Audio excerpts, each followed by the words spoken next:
Yeah, DB. Oh, just cleaning out the deadwood. Okay. Look, Mr. Cannell, I just can't afford to be without work right now, not even for a day. I've got a mother and 2 kid sisters. More good luck telegrams. Well, you know how it is. I've just got to keep on working, see? Sorry, sister. I was sent down here to clean house. I told you I can't use your column anymore. It's lavender and no lace. Send those other people in.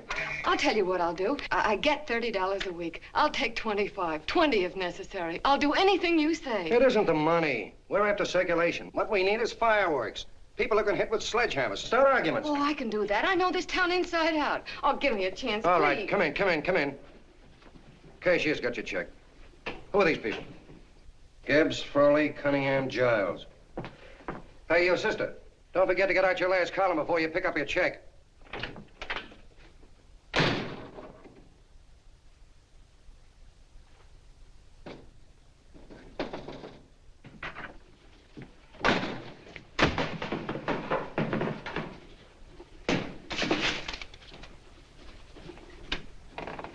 You're a couple of sticks shy in your column, man. Big rich slob like D.B. Norton buys a paper and 40 heads are chopped off. Did you get it, too? Yeah. You too? Oh, Joe. Oh, I'm sorry, darling. Why don't we tear the building down? Before you do, Ann, perhaps you'd better finish this column. Yeah, lavender and old lace. Wait, Joe. Wait. Wants fireworks, huh? Okay.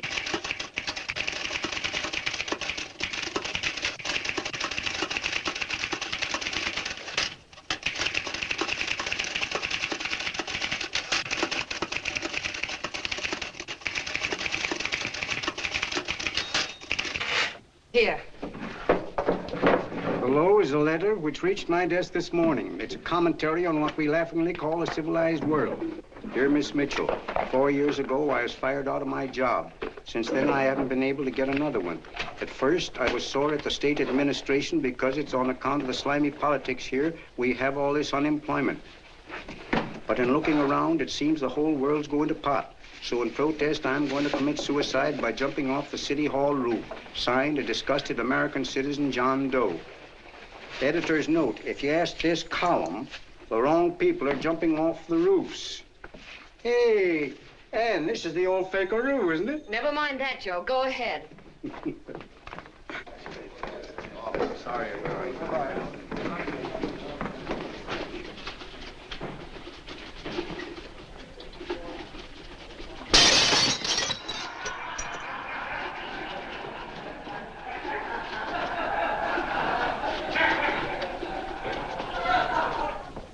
And it's because of the slimy politics that we have all this unemployment here.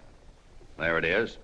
That's D.B. Norton's opening attack on the governor. Why, Jim, it's just a letter sent into a column. No, I can smell it. That's Norton. Good morning, gentlemen. Good morning, Governor. Morning, You're rather early. Governor, did you happen to see this in the new bulletin? Yes.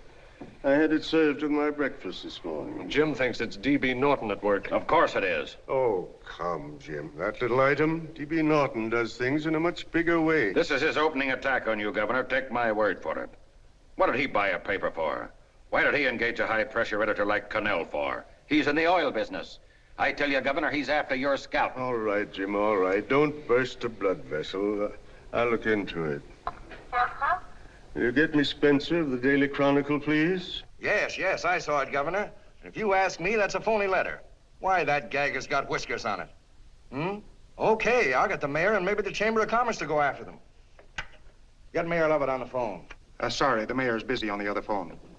Yes, I know, Mrs. Brewster. It's a terrible reflection on our city. I've had a dozen calls already. Spencer of the Chronicle. Hold him. Just a minute. Yes, Mrs. Brewster. I'm listening. I insist that this John Doe man be found and given a job at once. Now, if something isn't done about it, I'll call out the whole auxiliary. Yes, and the junior auxiliary, too. We'll hold a meeting and see that it is. Yes, Spencer? Who? The governor? Well, what about me? It's my building he's jumping off of, and I'm up for re-election, too. What are you doing? Get Cannell at the bulletin. Why, he's liable to go right past my window. Get me Cannell. What was that? What? Out the window. Something just flew by. I didn't see anything. Well, don't stand there, you idiot. Go and look. Open the window. Oh, why did he have to pick on my building? Is there a crowd in the street? No, sir. Then maybe he's caught on a ledge. Look again. We'll not tolerate I think it must have been a seagull. A seagull? What's a seagull doing around the city hall? That's a bad omen, isn't it? Oh, no, sir. The seagull is a lovely bird. It's all right, Mrs. Brewster. It was just a seagull. Can I help? Nothing's happened yet. No, I'm watching. Don't worry, Mrs. Brewster. Just leave it all to me. Spencer, I'll call you back. Hello, Canal? What are you doing? This is the mayor. Yes, Mayor Lovett. How many times are you going to call me? I've got everybody and his brother and sister out looking for him. Did you see the box I'm running? An appeal to John Doe. Think it over, John. Life can be beautiful, says Mayor. If you need a job, apply to the editor of this paper and so forth and so forth. Okay, Mayor, I'll let you know as soon as I have something. What? Well, pull down the blinds. Been up to Miss Mitchell's house, boss. Boy, she's in a bad way. Where is she? Hey, do you know something? She supports a mother and 2 kids. What do you know about that? Did you find her? No. Her mother's awful worried about her. When she left the house, she said she was going on a roaring drunk. The girl, I mean. Go out and find her. Sure. Hey, but the biggest thing I didn't tell you, her old man's Doc Mitchell. You know the doctor Yeah. saved my mother's life and wouldn't take any money for it? You remember that. Okay, boss, I'll go and look for her. Holy smokes, Commissioner, you've had 24 hours. Okay, Hawkshaw, grab a pencil. Here it is again. About 5'5", brown eyes, light chestnut hair, and as fine a pair of legs as ever walked into this office. Did you want to see me? No. I've had the whole Army and Navy out searching for you because that's a game we play here every day. I remember distinctly being fired. That's right. But you have a piece of property that still belongs to this newspaper, and I'd like to have it. What's that? The letter. What letter? The letter from John Doe. Oh, The whole town's in an uproar. We've got to find him, and the letter's the only clue. there is no letter. We'll get a handwriting expert to... What? There is no letter. Say that again. There's no letter. I made it up. You made it up. Mm-hmm. You said you wanted fireworks. Don't you know there are 9 jobs waiting for this guy? 22 families want to board him free. 5 women want to marry him, and the mayor's practically ready to adopt him, and you... Just call the morgue, boss. He said there's a girl there. Shut up. Ann! Say, why didn't you... Beanie. Only one thing to do, Hank. Drop the whole business quickly. How? Run a story. Say John Doe was in here and is sorry he wrote the letter and... That's right. They've got it, sure. He came in here, and I made him change his mind. Bulletin editor saves John Doe's life. Why, it's perfect. I'll have Ned write it up. Oh, Ned, I got a story I want you to... Wait a minute.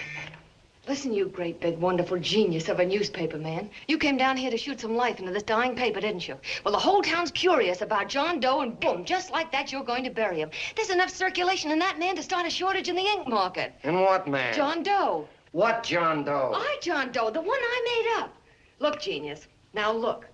Suppose there was a John Doe and he walked into this office. What would you do? Find him a job and forget about the whole business, I suppose, huh? Not me. I'd make a deal with him.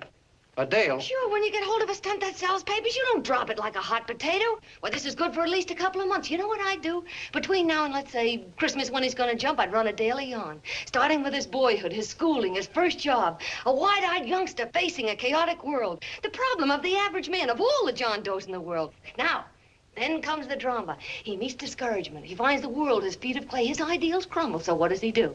He decides to commit suicide and protest against the state of civilization. He thinks of the river, but no. No, he has a better idea. The city hall. Why?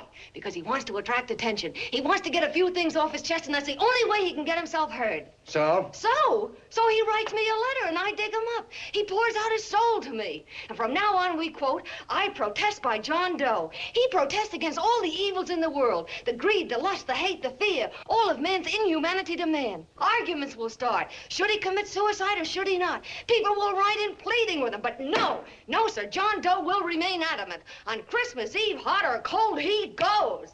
See? Very pretty. Very pretty indeed, Miss Mitchell. But would you mind telling me who goes on Christmas Eve? John Doe. What John Doe? The one we hire for the job, you lunkhead. Wait a minute. Let me get this through this lame brain of mine. Are you suggesting we go out and hire someone to say he's going to commit suicide on Christmas Eve? Is that it? Well, you're catching on. Who, for instance? Anybody. Beanie'll do. Why, sure. Who, me? Jump off a... Oh, no, any time at Christmas. I'm superstitious.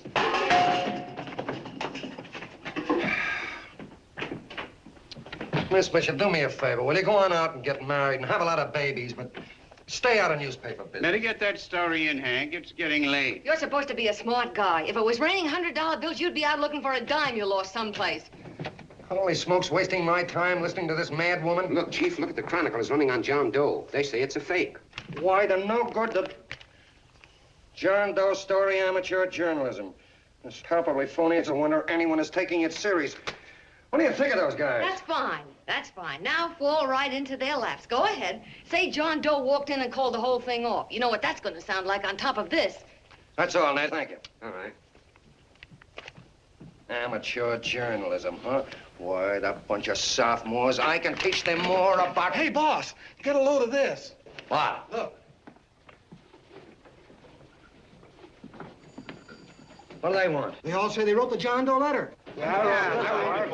Oh, they all wrote the letter. Tell them all to wait. Look, Mr. Cannell, one of those men is your John Doe. They're desperate and will do anything for a cup of coffee. Pick one out and you can make the Chronicle eat their words. I'm beginning to like this. If you ask me, Hank, you're playing around with dynamite. No. The gal's right. We can't let the Chronicle get the laugh on us. We've got to produce a John Doe now. Amateur journalism, huh? I'll show those guys. Sure, and there's no reason for them to find out the truth either, because naturally, I won't say anything. Okay, sister, you get your job back. Plus a bonus. What bonus? Or the bonus of $1,000 the Chronicle was going to pay me for this little document. You'll find it says that I, Ann Meçhul, hereby certify that the John Doe letter was created by me. I can read. Sorry. You think this is worth $1,000, do you? Oh, the Chronicle would consider it dirt cheap. Packs everything, including a gun. Okay, sister, you got yourself a deal. Now let's take a look at the candidates. The one we pick has got to be the typical average man. Typical American that can keep his mouth shut. Show me an American who can keep his mouth shut and I'll eat him. Okay, Beanie, bring him in one at a time.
Did you write that letter to Miss Meçhul? No, I didn't. What are you doing up here, then? Well, the paper says there were some jobs around loose. Thought there might be one left over. Had any schooling? Yeah, a little. What do you do when you work? I used to pitch. Baseball? Yeah, so my wing went bad. Where'd you play? Bush leagues, mostly. How about family? Got any family? No. Oh, just traveling through, huh? Yeah, me and a friend of mine. He's outside. Looks all right. It's perfect, a baseball player. What could be more American? I wish he had a family, though. Be less complicated without a family. Look at that face, it's wonderful. They'll believe him. Come on. What's your name? Willoughby. John Willoughby. Long John Willoughby, they called me in baseball. Would you like to make some money? Yeah, maybe. Would you be willing to say you wrote that letter and stick by it? I get the idea. Yeah, maybe. That's our man. He's made to order. I don't know. He don't seem like the kind of a guy that'd fall in line. When you're desperate for money, you do a lot of things, Mr. Cannell. He's our man, I tell you. He's fainted. Get the water quickly. Hurry up, Pop. Oh. Right here, sit down. You all right? Yeah, I'm all right. How many is that, 6?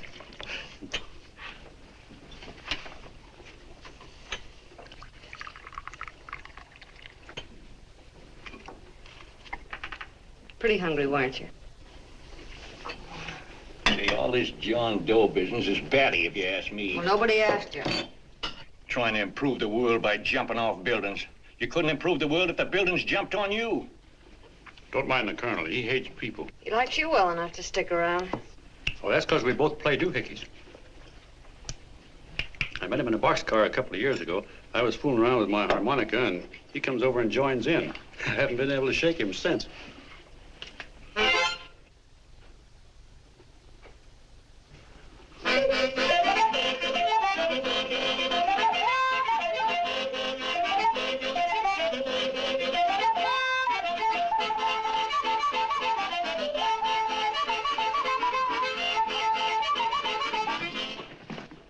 Here he is. No, you can't take pictures of him like that, eating a sandwich and with a beard. But he's going to jump off a building. Yes, but not because he's out of a job. That's not news. This man's going to jump as a matter of principle. Well, maybe you're right. We'll clean him up and put him in a hotel room under bodyguards. We'll make a mystery out of him. Did you speak to Mr. Norton? Thinks it's terrific. Says for us to go the limit. Wants us to build a bonfire under every big shot in the state. Oh, swell. Is that the contract? Yeah. What's he doing here? Friend of his. They play duets together. Duets? But can we trust him? Oh. I trust him. Oh, you trusted me. Well, that's fine. I suppose he trusts you, too. Oh, stop worrying. He's all right. Okay, but we don't want more than a couple of hundred people in on this thing. Now, the first thing I want is an exact copy of the John Doe letter in your own handwriting. I've got it already. Here. No, that's fine. Now, I want you to sign this agreement. It gives us an exclusive story under your name, day by day, from now until Christmas. On December 26th, you get one railroad ticket out of town. And the bulletin agrees to pay to have your arm fixed. That's what you want, isn't it? Yeah, but it's got to be by Bonesetter Brown. Okay, Bonesetter Brown goes. Here, sign it. Meanwhile, here's $50 spending money. That's fine. Beanie? Yes, boss. Take charge of him. Get him a suite at the Imperial and hire some bodyguards. Yeah, and some new clothes, Beanie. You think we better have him deloused? Yeah. Both of them? Yes, both of them, but don't let them out of your sight. Hey, Beanie, gray suit, huh? Yeah. Okay, fellas.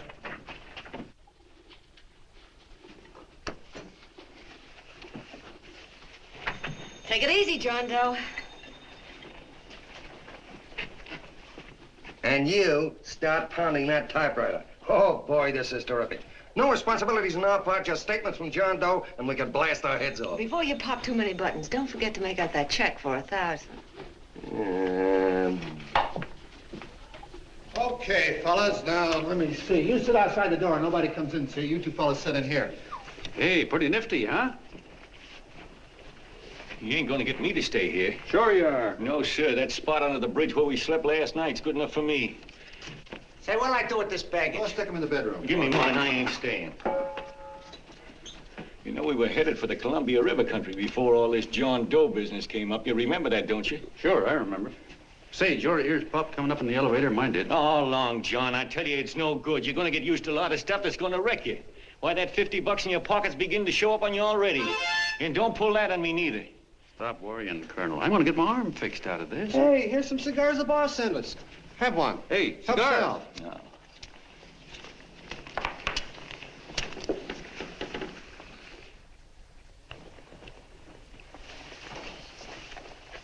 Say, I'll bet you even the major leaguers don't rate an outfit like this. Here, make yourself comfortable. Paper? I don't read no papers, and I don't listen to radios either. I know the world's been shaped by a drunken barber, and I don't have to read it. I've seen guys like you go under before. Guys that never had a worry. Then they got a hold of some dough and went goofy. The first thing that happens Hey, to did a you guy... get a load of the bedroom? No. The first thing that happens to a guy like that, he starts wanting to go into restaurants and sit down at a table and eat salads and cupcakes and tea. Boy, what that kind of food does to your system.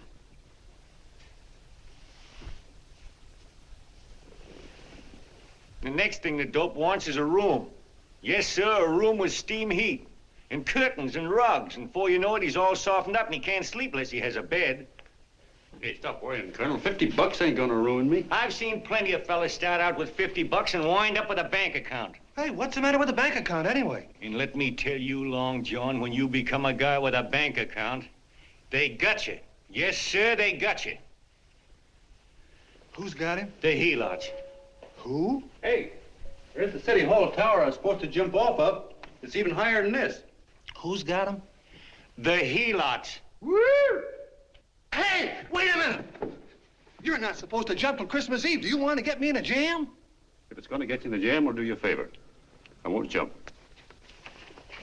And when they got you, you got no more chance than a road rabbit. Hey, who'd you say was going to get him? Say, is this one of those places where you ring if you want something? Yeah, just use the phone. Boy, I've always wanted to do this. Hey, Doc, look. Look, Doc. Give me that again, will you? Who's going to get him? The helots. Who are they? Listen, Sucky, you ever been broke? Sure, mostly often. All right. You're walking along. Not a nickel in your jeans. You're free as the wind. Nobody bothers you. Hundreds of people pass you by in every line of business. Shoes, hats, automobiles, radios, furniture, everything. And they're all nice, lovable people. And they let you alone. Well, is that right? Then you get a hold of some dough, and what happens? All those nice, sweet, lovable people become helots. A lot of heels. They begin creeping up on you, trying to sell you something. They get long claws, and they get a stranglehold on you. And you squirm, and you duck, and you holler, and you try to push them away, but you haven't got a chance. They got you. First thing you know, you own things. A car, for instance. Now your whole life is messed up with a lot more stuff. You get license fees, and number plates, and gas, and oil, and taxes, and insurance, and identification cards, and letters, and bills, and flat tires, and dents, and traffic tickets, and motorcycle cops, and courtrooms, and lawyers, and fines, and 1,000,001 other things. And what happens? You're not the free and happy guy you used to be. You gotta have money to pay for all those things. So you go after what the other fellas got. And there you are. You're a helot yourself.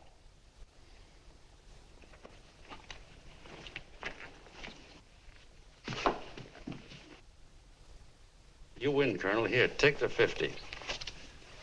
Go out and get rid of it. You bet I will, just as fast as I can. I'm gonna get some canned goods, a fishing rod, and the rest I'm gonna give away. Give away? Hey, get me a pitcher's glove. I gotta get some practice.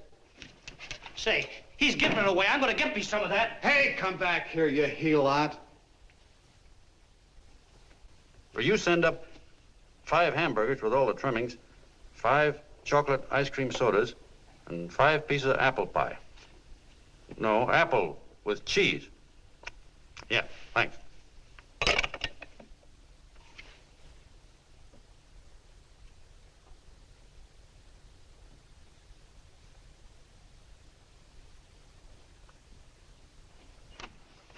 Hello there. Well, well. If it isn't the man about town. All set, Miss Ann. Hmm? Oh, yes. Let's go.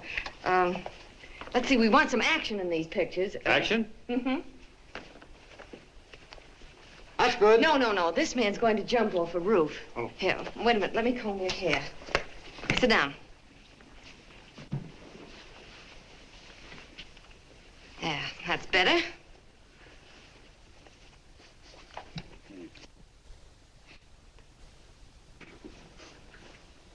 You know, he's got a nice face, hasn't he? Yeah, he's pretty. Yeah, sit down, quiet egghead. All right, now a serious expression. Can't. I'm feeling too good. Oh, come on now, this is serious. You're a man disgusted with all of civilization. With all of it? Yes, you're sore at the world. Come on now. Oh, crabby guy, huh? Yeah. No.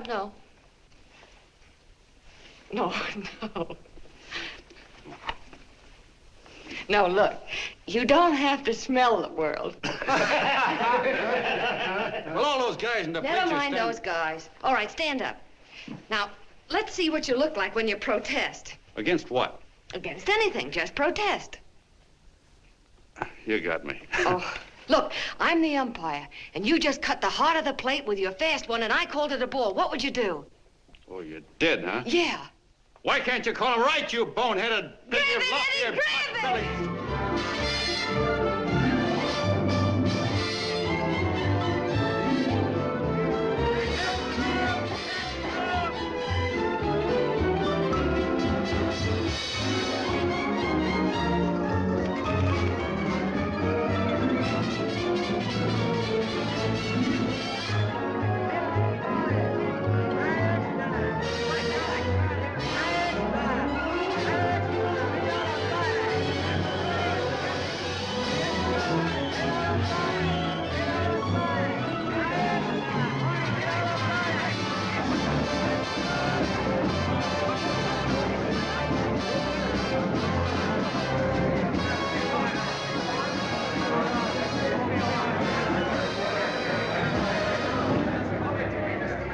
I don't care whose picture they're publishing. I still say that this John Doe person is a myth, and you can quote me on that. And I'm going to insist on his being produced for questioning. You know as well as I do that this whole thing is being engineered by a vicious man with a vicious purpose, Mr. D.B. Norton.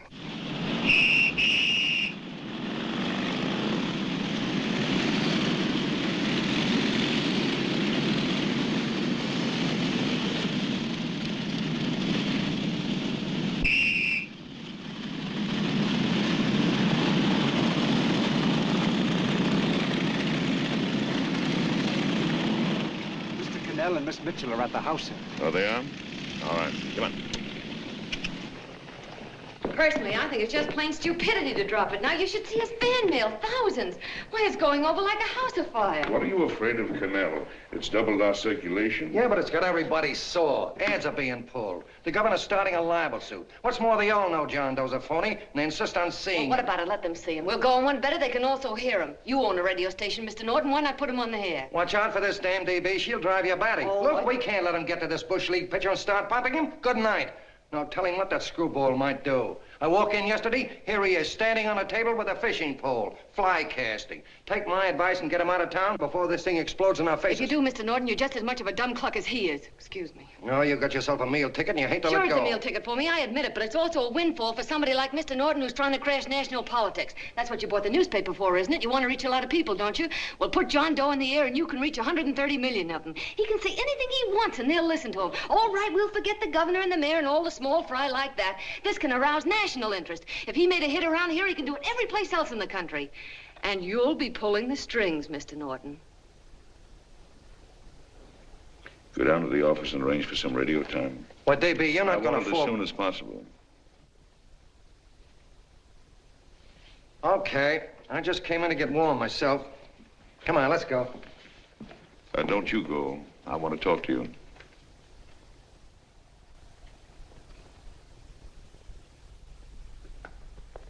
Sit down.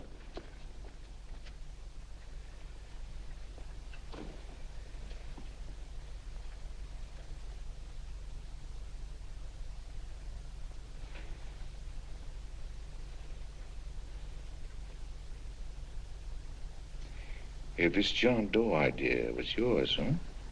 Yes, sir.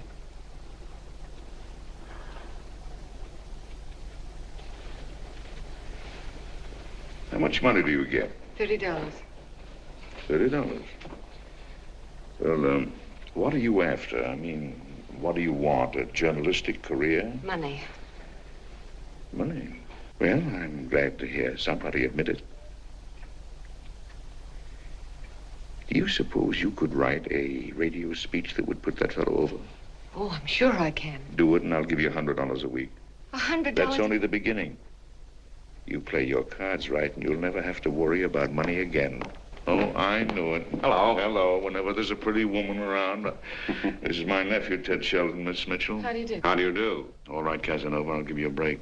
See that Miss Mitchell gets a car to take her home. Always reading my mind, aren't you? Thank you very much for everything. And Miss Mitchell, I think from now on you'd better work directly with me. Yes, sir.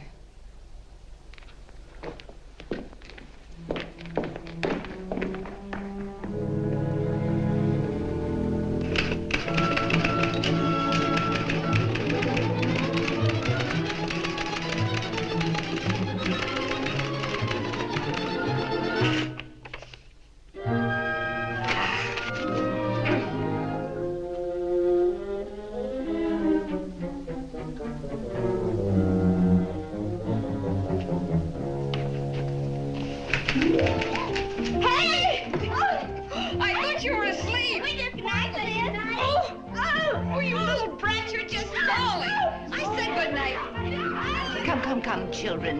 It's past your bedtime. Go on, Mama. Come on. Now, pooch off the Stick your bed. fork through me. I'm done. I'll never get this speech right. Oh, yes, you will, Ann, dear. You're very clever. Yeah, I know. What are you looking for? Your purse, I need $10. What for? I gave you 50 just the other day. Yes, I know, dear, but Mrs. Burke had her baby yesterday. 9 pounds. And there wasn't a thing in the house. And then the community chest lady came. And the 50's all gone, huh? Who's the 10 for? The Websters. The Websters. You remember those lovely people your father used to take care of. I thought I'd buy them some groceries. Oh, Anne, dear, it's a shame those... You're marvelous, Ma. You're just like Father used to be. Do you realize a couple of weeks ago we didn't have enough to eat ourselves? Well, yes, I know, dear, but these people are in such need. And we have plenty now. If you're thinking of that $1,000, forget it. It's practically all gone. We owed everybody in town. Now, you just got to stop giving all your money away. Oh, Anne, dear. Oh, I'm sorry, Ma. Oh, don't pay any attention to me. I guess I'm just upset about all this. Gee whiz, here I am with a great opportunity to get somewhere, to give us security for once in our lives, and I'm stuck. If I could put this over, your Mrs. Burke can have 6 babies. You mean this speech you're writing? Yeah, I don't know. I simply can't get it to gel. I created somebody who's going to give up his life for a principle. Hundreds of thousands of people are going to listen to him over the radio. And unless he says something that's sensational, it's just no good. Well, honey, of course, I don't know what kind of a speech you're trying to write, but judging from the samples I've read, I don't think anybody will listen. What? Darling, there's so many complaining political speeches. People are tired of hearing nothing but doom and despair on the radio. If you're going to have him say anything, why don't you let him say something simple and real, something with hope in it? If your father were alive, he'd know what to say. Oh, yeah. Father certainly would. Wait a minute.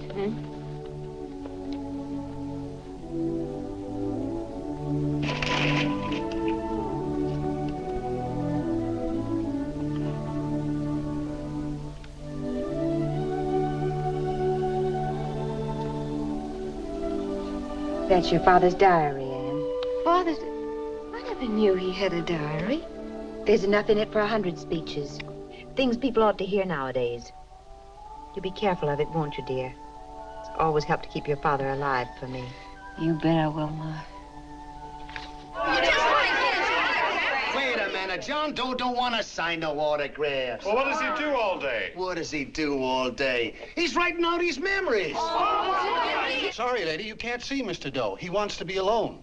No, he just sits around all day and commutes with himself.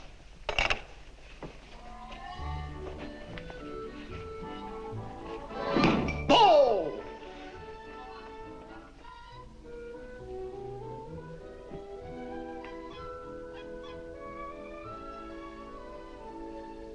I don't know how you're going to stand it around here till after Christmas.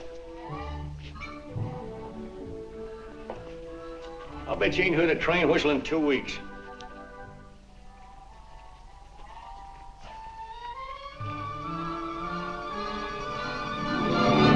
Steam right!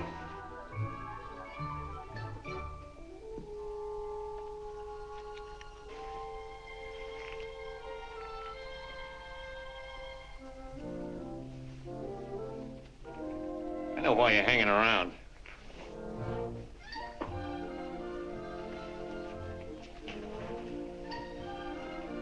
You're stuck on the girl. That's all a guy needs is to get hooked up with a woman.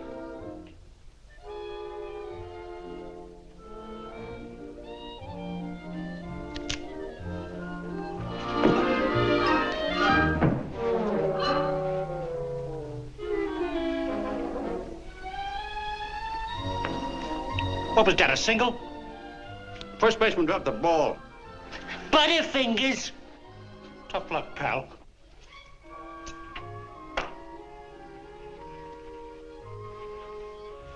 Guy has a woman on his hands. First thing he knows, his life is balled up with a lot more things. Furniture.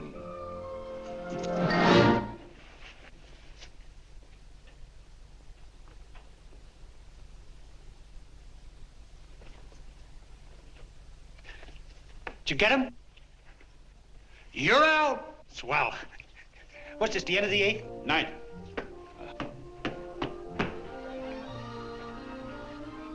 Hey, Beanie, there's a couple of mugs from the Chronicle snooping around out here. Ah. Come on, Angel Face. Gangway. What's the score, Angel Face? 3-2, off paper. Gee, that's great.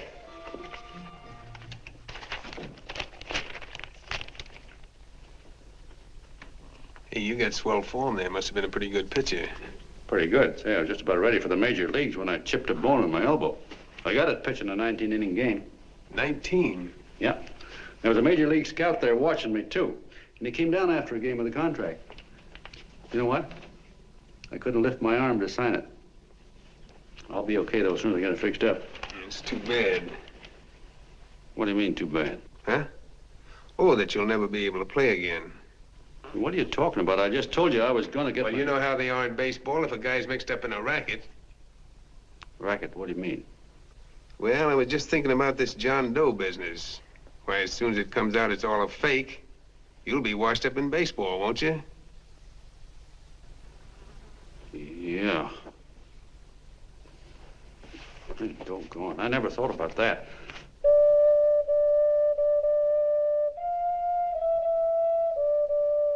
Gosh. And another thing, what about all the kids in the country? The kids that idolize ball players. What are they gonna think about you? Yeah. Hey, Colonel. Did you hear that? I gotta figure some way out of this thing. Elevators are still running.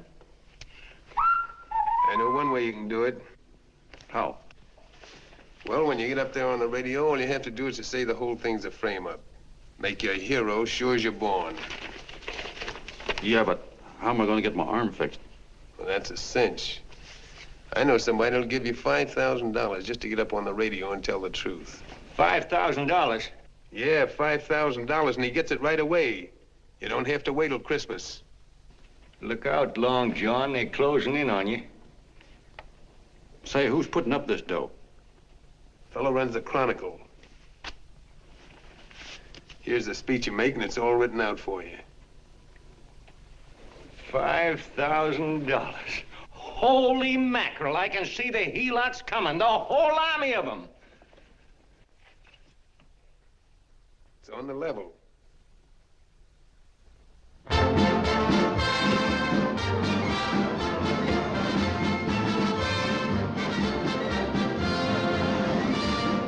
No, I'm sorry. Tickets for the broadcast are all gone. Phone the bulletin. Sorry, no more tickets left.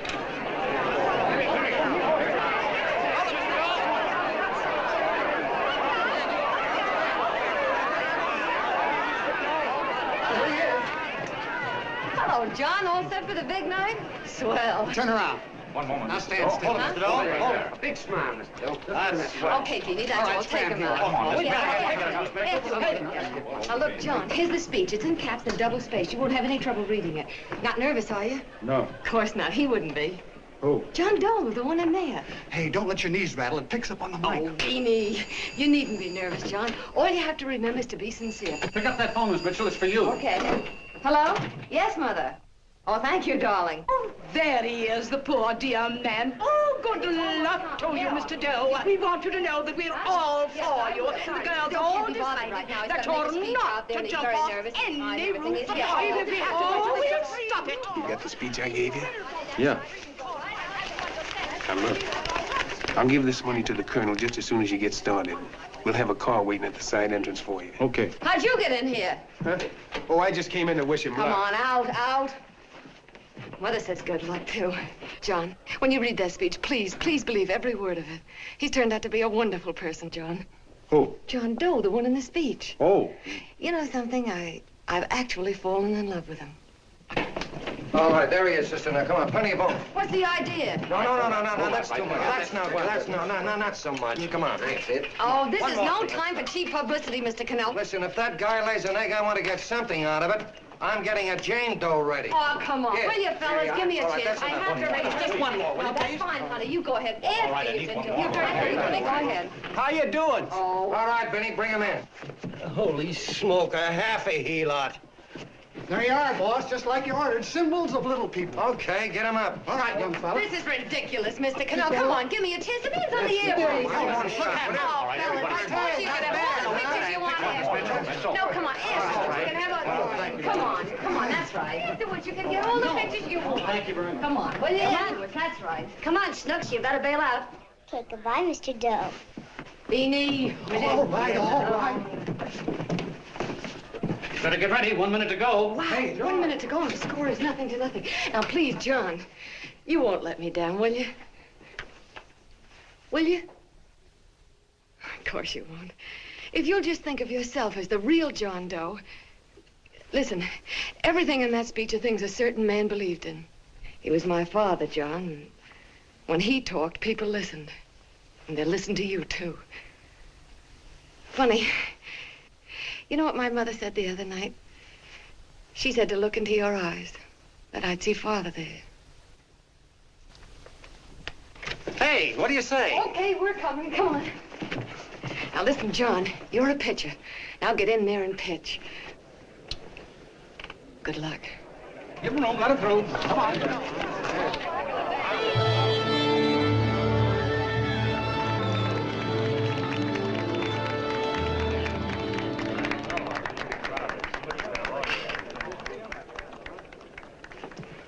Hey, let's get out of here. There's the door right there. Hey, what are you doing here? That's what I'd like to know. Come on, out. Hey, he's a friend of mine. Never mind, let him alone. He's all right.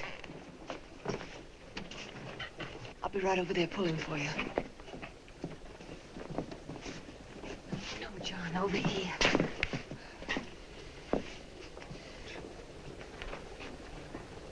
Stand by.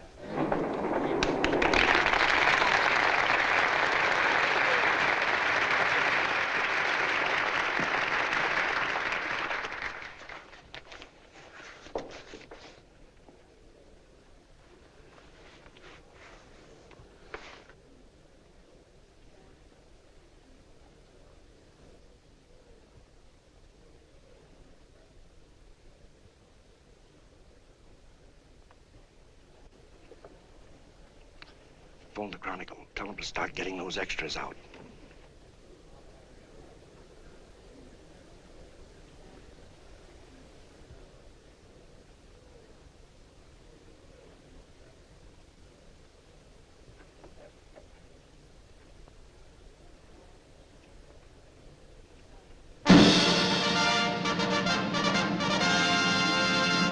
And good evening, ladies and gentlemen. This is Kenneth Fry speaking for the New Bulletin. Tonight we give you something entirely new and different. Standing beside me is the young man who has declared publicly that on Christmas Eve he intends to commit suicide, giving as his reason, quote, "I protest against the state of civilization," end quote. Ladies and gentlemen, the New Bulletin takes pleasure in presenting the man who is fast becoming the most talked of person in the whole country, John Doe.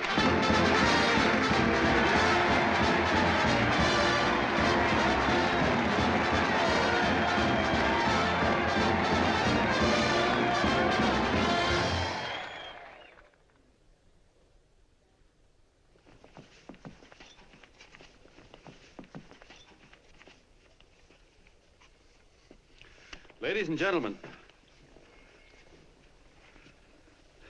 I am the man you all know as John Doe. I took that name because it seems to describe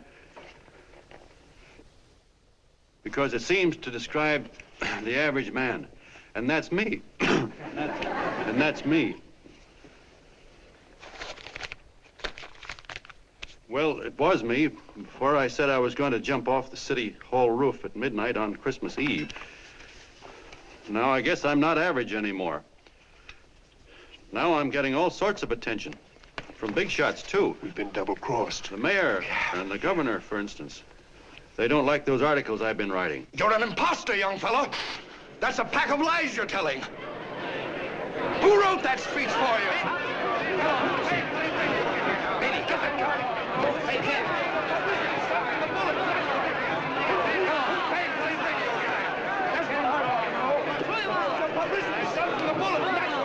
Spencer. Ladies and gentlemen, the disturbance you just heard was caused by someone in the audience who tried to heckle Mr. Doe. The speech will continue.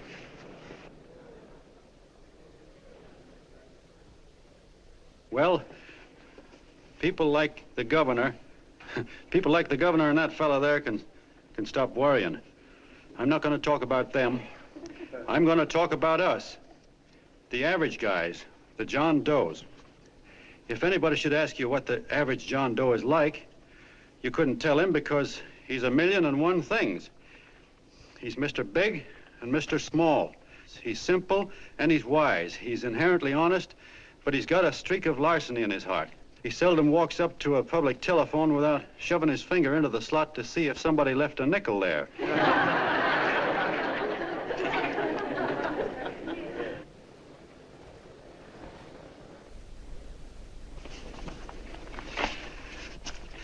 He's the man the ads are written for. He's the feller everybody sells things to. He's Joe Dokes, the world's greatest stooge and the world's greatest strength.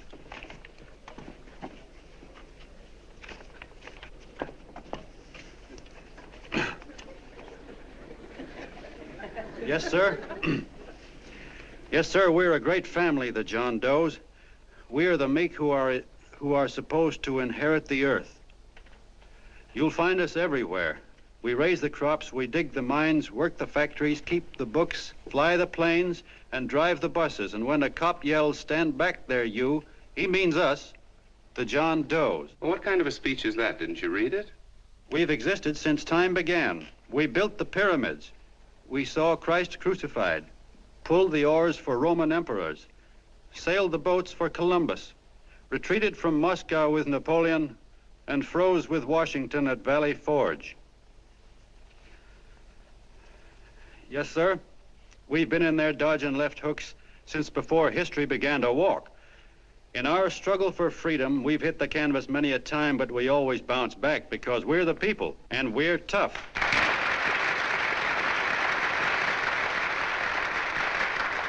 They've started a lot of talk about free people going soft, that we can't take it. That's a lot of hooey. A free people can beat the world at anything, from war to tiddlywinks, if we all pull in the same direction.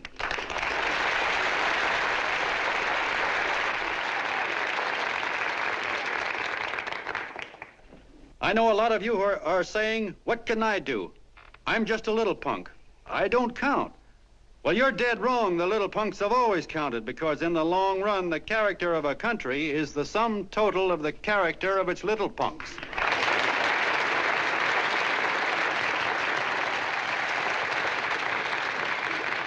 But we've all got to get in there and pitch. We can't win the old ball game unless we have teamwork.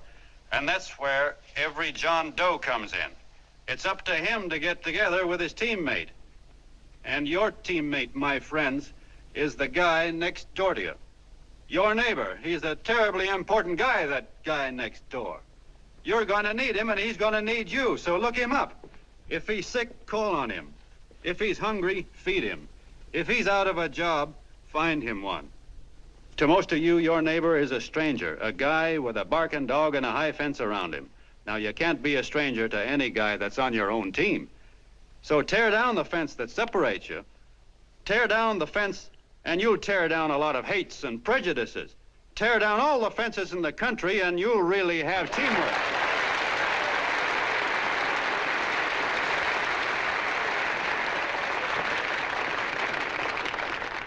I know a lot of you are saying to yourselves, he's asking for a miracle to happen. He's expecting people to change all of a sudden. Well, you're wrong. It's no miracle. It's no miracle because I see it happen once every year, and so do you, at Christmas time. There's something swell about the spirit of Christmas, to see what it does to people, all kinds of people. Now, why can't that spirit, that same warm Christmas spirit, last the whole year round? Gosh, if it ever did, if each and every John Doe would make that spirit last 365 days out of the year, we'd develop such a strength, we'd create such a tidal wave of goodwill that no human force could stand against it. Yes, sir, my friends, the meek can only inherit the earth when the John Does start loving their neighbors. You better start right now. Don't wait till the game is called on account of darkness. Wake up, John Doe. You're the hope of the world.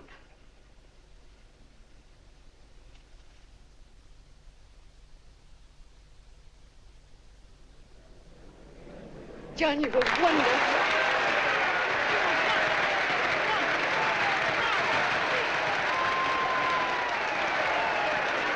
Let's get out of here. Now you're talking.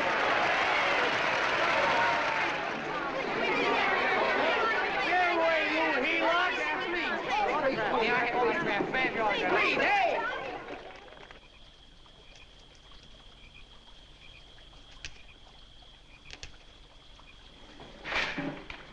I knew you'd wake up sooner or later. Boy, am I glad we got out of that mess. I had the $5,000 sewed up. Could have been on my way to old Doc Brown. You're a pitcher, John, she says. Now, go in there and pitch. What a sucker. Yeah, she's a heel-out just like the rest of us. Lucky you got away from her. What was I doing up there making a speech anyway? Me, huh? Geez, the more I think about it, the more I could... Tear down all the fences. Why, if you tore one picket off of your neighbor's fence, he'd sue you. $5,000 had it right in my hand. What do you mean he ran away? Well, go after him, find him. That man is terrific.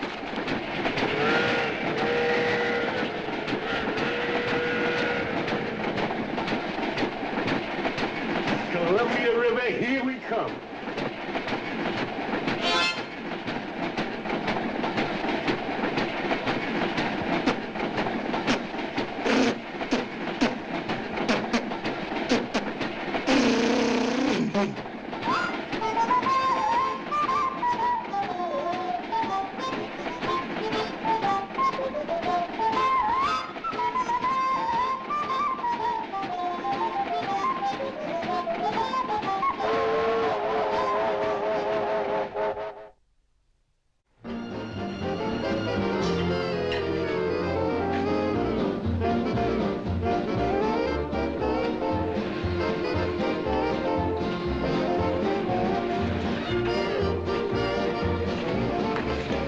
Jitterbugs.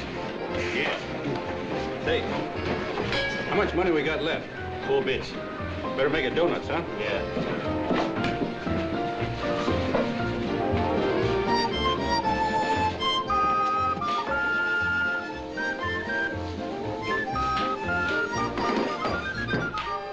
What'll it be, gents? Have you got a couple of steaks about that big and about that thick? Yeah, with hash brown potatoes and tomatoes and apple pie and ice cream and coffee. And donuts, I know. Hey, Ma! Seekers, a pair. Seekers, a pair, coming up. Glad he took the tea out of that.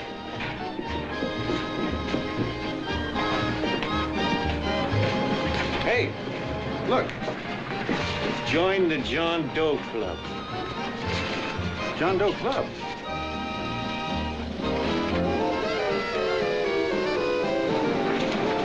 Uh-oh. You John Doe? Who? John Doe. Ah, you need glasses, buddy. Oh, but it's a spitting image of John Doe. Yeah, but his name is Willoughby. Oh, John Willoughby. I'm a baseball player. Sure. Oh, no, I'd know that voice anyway. You can't kid me. You John Doe. Hey, Ma! Ma! That's John Doe. John Doe? Yeah, sitting right there, big as life. Who'd you say it was? John Doe, the big guy there. Pictures in the paper. That's John Guy. John Doe. John Doe. Sitting right there, John Doe. Hey, operator. Dan's Beanery. Look, call everybody in town. John Doe was just in my place. Yeah, he ordered donuts.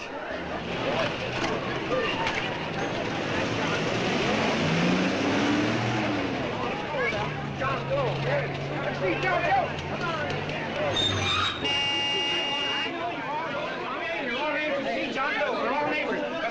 Packed like a sardine box. What does John Doe look like, Mr. Mayor? Oh, he's one of those great big outdoor type men. No, you can't see him. You didn't vote for me the last time. Shame on you. What are you doing there? Get off my front porch anyhow. Mr. Norton come yet? Oh, well, I wonder where he's at. What's keeping him? He should have been here 15 minutes ago. Oh, there he comes now. Now, everybody on your dignity. Don't do anything to disgrace us. A little town, but we got to show off. Better let me talk to him. All right, but present it to him as a great cause for the common man. Ah, here they come. Now, give him room down there. Give him room, folks. Come on now. Come on. Here they come. Here they come. Here's Mr. Norton. How do you do, Mr. Norton? I'm Mayor Hawkins. You're Mr. Loud. Let me go, you darn fool. I'm the mayor. Mr. Norton. Mr. Norton. Mr. Norton. I'm Mayor Hawkins. Your office telephoned me to hold him. Well, that's fine. How is he? Oh, he's fine. He's right in my office there. You know, it's a great honor having John Doe here, and you too. Haven't had so much excitement since the old City Hall burned down.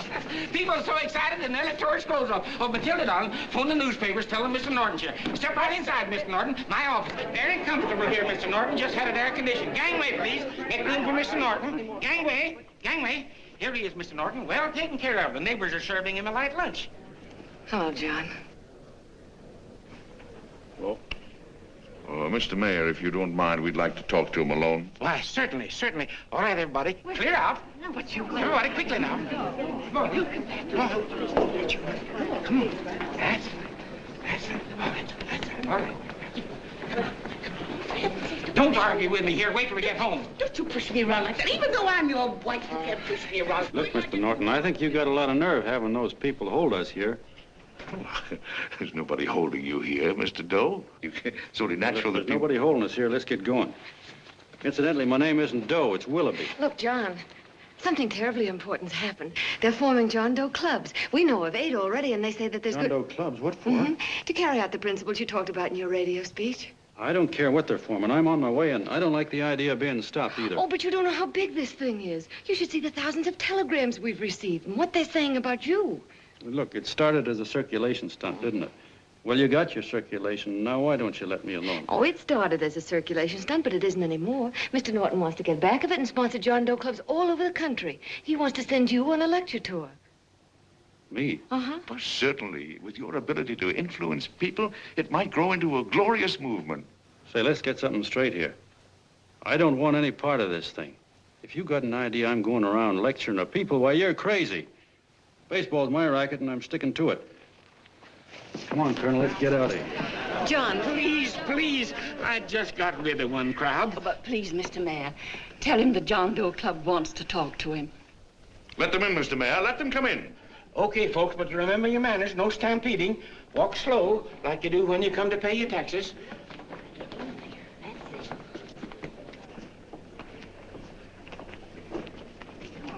Okay. All right, give me a chance. Come right in.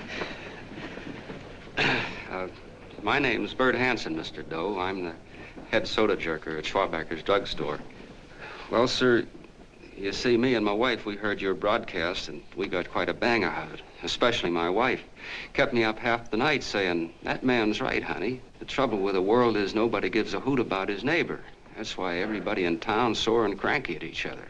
And I kept saying, well, that's fine, but how's a guy gonna go around loving the kind of neighbors we got? Old Sourpuss, for instance. You see, Sourpuss Smithers is a guy lives all alone next door to us. He's a cranky old man that runs a second-hand furniture store. We haven't spoken to him for years. I always figured he was an ornery old gent that hated the world because he was always slamming his garage door and playing the radio so loud he kept half the neighbors up. Well, anyway, the next morning I'm out watering the lawn and I look over and there's Sourpuss on the other side of the hedge straightening out a dent in his fender. And my wife yells to me out the window. She says, go on, speak to him, Bert. And I figured, well, heck, I can't lose anything, so I yelled over to him, good morning, Mr. Smithers. He went right on pounding his fender. Was I burned? So I turned around to give my wife a dirty look, and she said, louder, louder, he didn't hear you. So in a voice you could have heard in the next county, I yelled, good morning, Mr. Smithers.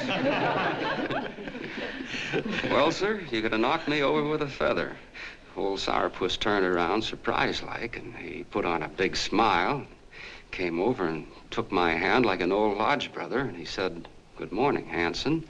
I've been wanting to talk to you for years, only I thought you didn't like me. And then he started chatting away like a happy little kid, and he got so excited his eyes all...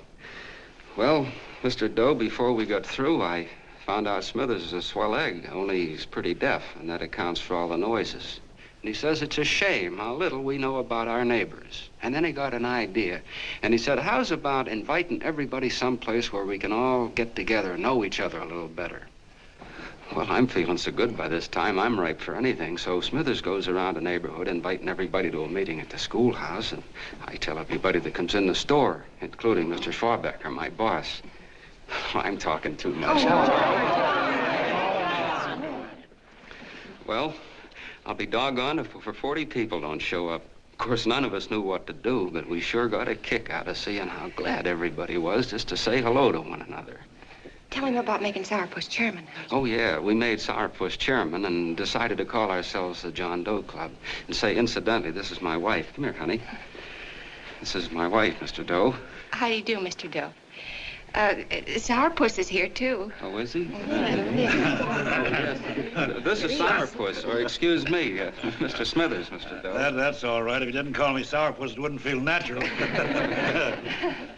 Well, anyway, I guess nearly everybody in the neighborhood came except the Delaney's.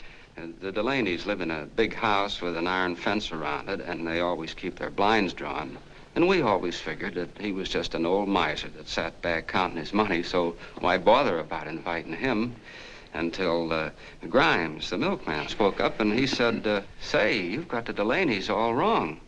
And then he tells us about how they canceled their milk last week and how when he found a note in the bottle, he got kind of curious-like and he sort of peeked in under the blinds and found the house was empty. If you ask me, he says, they're starving.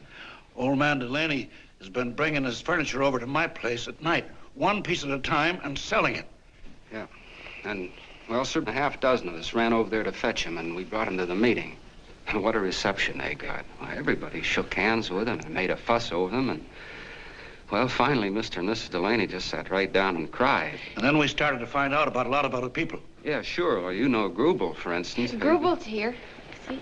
Yeah, that's a... Of course, you don't know Grubel, but he's a man that everybody figured was the worst no-account in the neighborhood because he was living like a hermit and nobody would have anything to do with him. That isn't little Murphy. The postman told us the truth. Why, Grubel, he says, he lives out of garbage cans because he won't take charity, because it'd ruin his self-respect, he says. Just like you said on the radio, Mr. Doe. Well, sir, about a dozen families got together and gave Grubel a job watering their lawns. Isn't that wonderful? And then we found jobs for 6 other people, and they've all gone off for leave. Yeah, and my boss, Mr. Schwabecker, made a job in his warehouse for old man Delaney. And he gave you that $5 raise. Yeah, wasn't that swell? Why, Bert, I feel slighted. I'd like to join, but nobody asked me. I'm sorry, Mayor, but we voted that no politician could join. Just the John Does of the neighborhood, because you know how politicians are. Well, the reason we wanted to tell you this, Mr. Doe, was just to give you an idea of what you started. And from where I'm sitting, I don't see any sense in you jumping off any building. No. Well, thank you for listening. Goodbye, Mr. Doe. You're a wonderful man, and it strikes me you can be mighty useful walking around for a while. Hey, goodbye, Mr. Doe. Goodbye, Mr. Doe.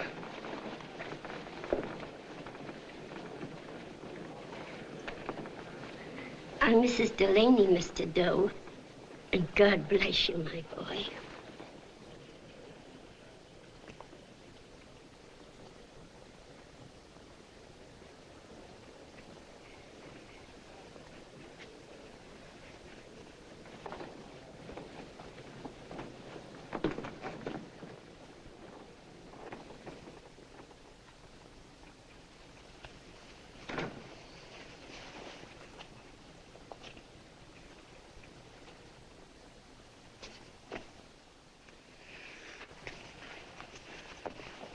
Gee whiz, I'm all mixed up. I don't get it. Look, all those swell people think I'm going to jump off a building or something. I never had any such idea. Gosh. The fellow'd have to be a mighty fine example himself to go around telling other people how to... Say, look, what happened the other night was on account of Miss Meçhul here. She wrote the stuff. Don't you see what a wonderful thing this can be? But we need you, John. You're hooked. I can see that right now. They got you. Well, I'm through. For 3 years, I've been trying to get you up to the Columbia River country. First, it was your glass arm. Then it was the radio. And now it's the John Doe clubs. Well, I ain't waiting another minute. Gangway, you helots. Hey, Colonel, wait a minute. Hey, Colonel! I want you personally to go along with John Doe and Miss Meçhul and handle the press and the radio. Me? Yes, I don't want to take any chances. And Johnson. Yes, Stevie? Your crew will do the mop-up job. They'll follow John Doe into every town, see that the clubs are properly organized and the charter's issued. Right. There are only 8 flags up there now. I want to see that map covered before we get through.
fair. If they made demands, I'd understand it. But the John Does ask for nothing. People are going off relief. If this keeps up, I'll be out of a job. As soon as it gets strong enough, we'll find out what John Doe wants. 30 every Thursday, 60 at 60. Who knows what? I'm sorry, boss. They just won't let anybody talk politics to them. It's crazy. We've got to get to them. They represent millions of voters.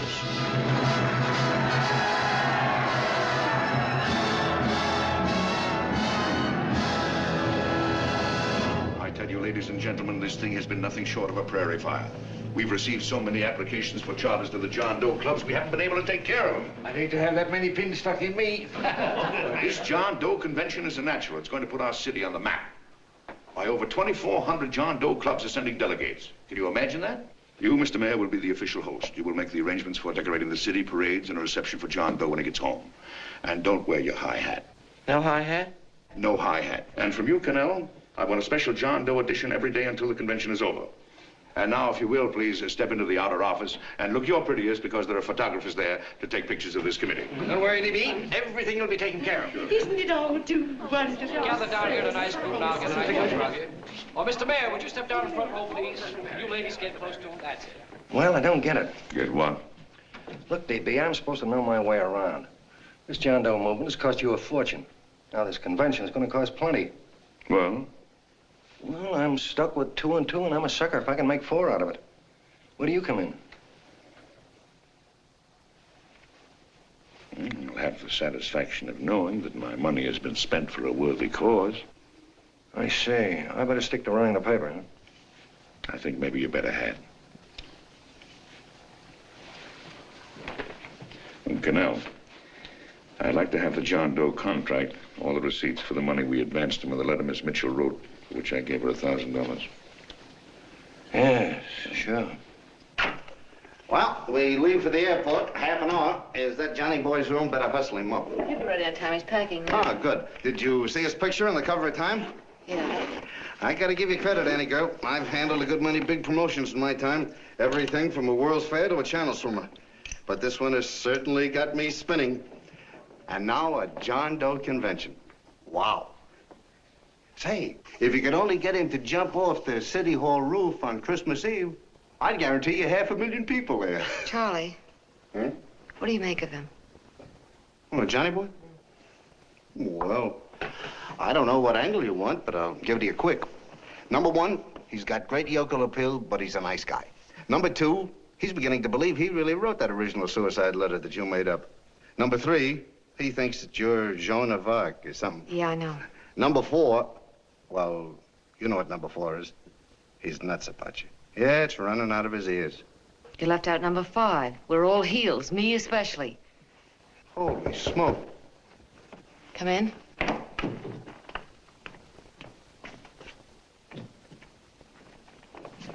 Small pack. Good, I'll go and get Beanie Boy.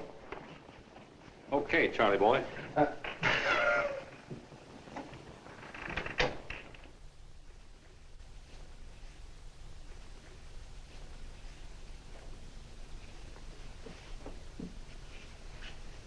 Can I help you pack? No, thank you.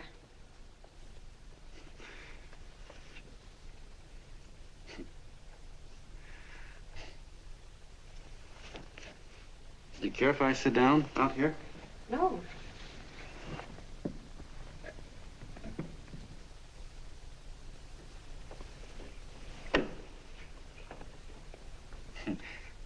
You know, I had a crazy dream last night.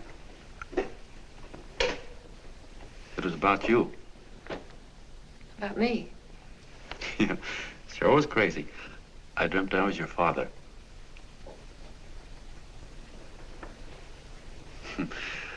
There was something I was trying to stop you from doing.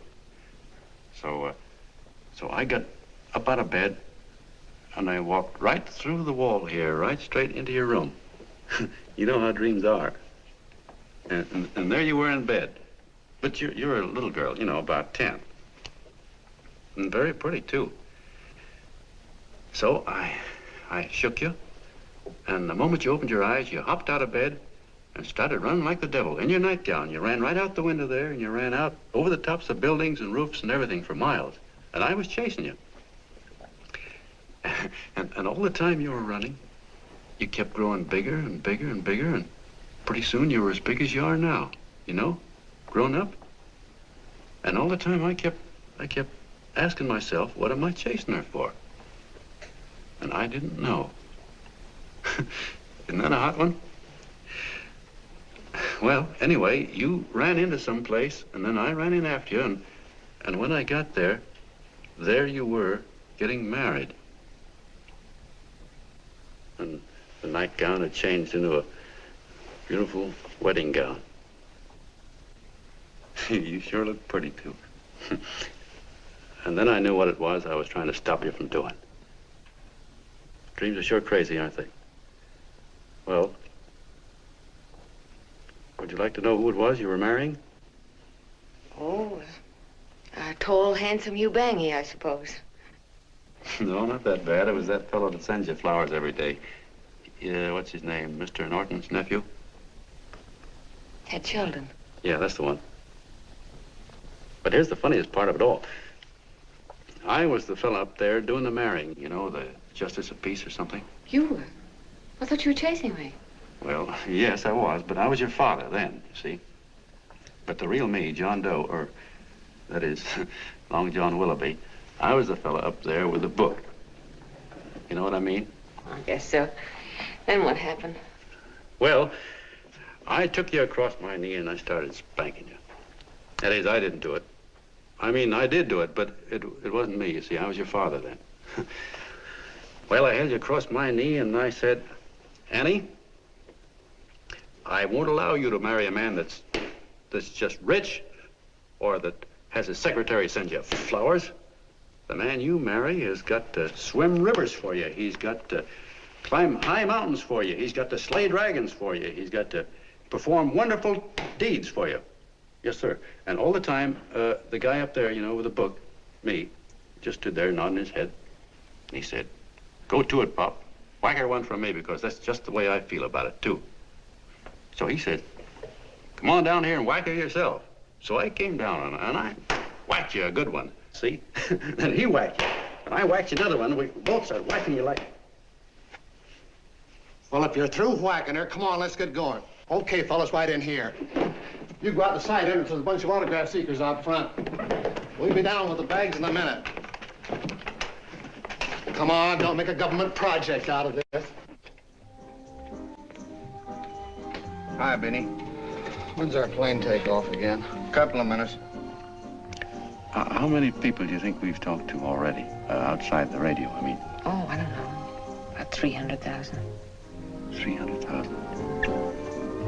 What makes them do it, Ann? What makes them come and listen and get up their John Doe clubs the way they do? I've been trying to figure it out. Look, John, what we're handing them are platitudes, things they've heard 1,000,000 times. Love thy neighbor, clouds have silver linings, turn the other cheek. It's just a... Yeah, I heard them 1,000,000 times, too, but there you are. Maybe they're like me, just beginning to get an idea of what those things mean. You know, I never thought much about people before. They were always just somebody to fill up the bleachers. And the only time I worried about them is when they didn't come in to see me pitch. You know, lately I've been watching them when I talk to them. I could see something in their faces. I could feel that they were hungry for something. You know what I mean? Maybe that's why they came. Maybe they're just lonely and wanted somebody to say hello to. I know how they feel. I've been lonely and hungry for something practically all my life.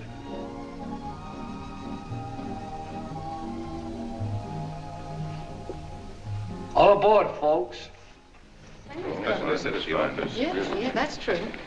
Oh, somebody else sitting here? No, that's your seat. And this is your coat. Mine? A little token of appreciation.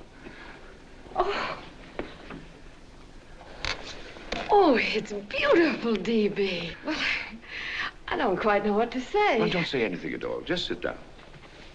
Oh. Go ahead, open it. Oh. lovely. And a new contract goes with it.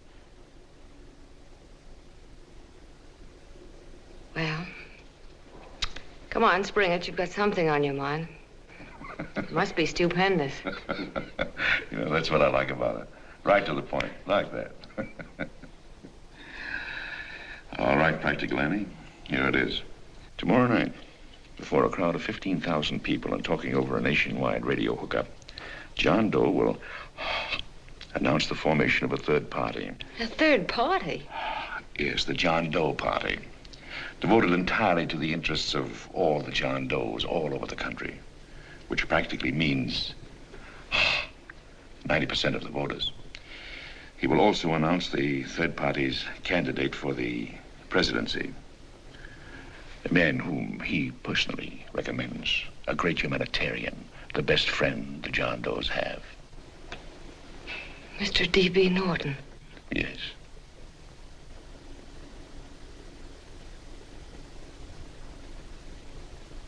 Wow.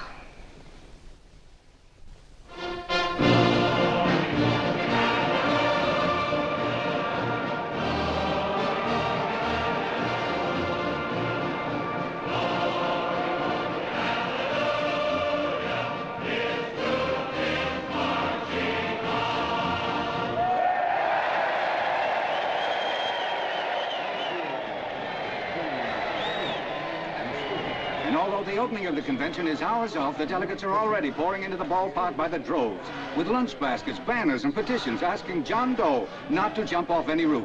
No matter how you look at it, it's still a phenomenal movement. These John Does, or the hoi polloi, as you've heard people call them, have been laughed at and ridiculed, but here they are, gay and happy, having traveled thousands of miles, their expenses paid by their neighbors, to come here to pay homage to their hero, John Doe. And in these days of wars and bombings, it's a hopeful sign that a simple idea like this can sweep the country. An idea based on friendliness, on giving and not taking, on helping your neighbor and asking nothing in return. And if a thing like this can happen, don't let any of your grumbling friends tell you that humanity is falling apart. This is John B. Hughes, signing off now and returning you to our main studio until 9 o'clock, when the convention will officially open. Oh, John, come in. Say, I'm it's raining out a little. That's all right. It's good to see you. Sit down. Thanks.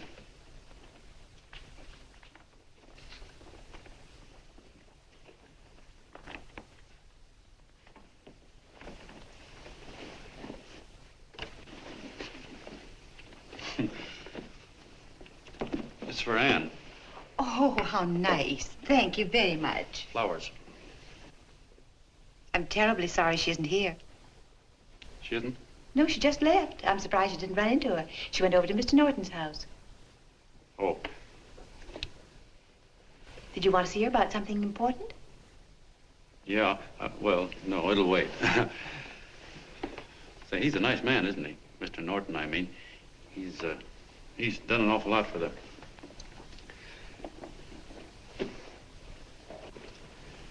Well, say, my coat's pretty wet. I'm afraid I might have wet the couch a little.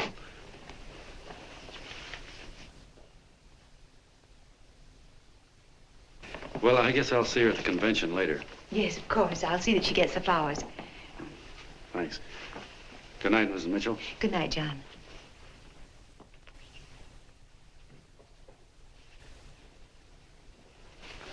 Say, Miss Mitchell, I'm kind of glad Anne isn't here.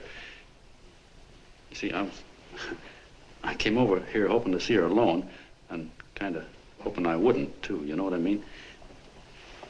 There was something I wanted to talk to her about. But, well, it'll wait, I guess. Good night. Good night, John. Say, look, Mrs. Mitchell, have you ever been married? Oh, I'm sure you have. Gosh, that's pretty silly. I guess you must think I'm kind of batty. Well, I guess I'd better be going at that. John, my husband said, I love you. Will you marry me? You did? What happened? I married him. Well, yeah, that's what I mean, see? It was easy as all that, huh? Uh-huh. Yeah, but look, Mrs. Mitchell, you know, I love Anne, and it's going to be awfully hard for me to say it because, well, you know, she's so wonderful. And, well, the best I ever was a Bush League pitcher.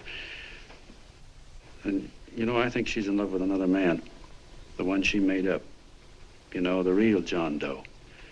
Well, that's pretty tough competition. I bet you he'd know how to say it all right. On me, I get up to it and around it and in back of it, but I never get right to it. You know what I mean? So the only chance I've got is, well, if somebody could kind of give her a warning, sort of prepare her for the shock. You mean you'd like me to do it? Hmm? Well, I was thinking that, yeah, you know, sort of break the ice. Of course I will, John. Gee, thank you, Mrs. Mitchell. Hey, you're okay.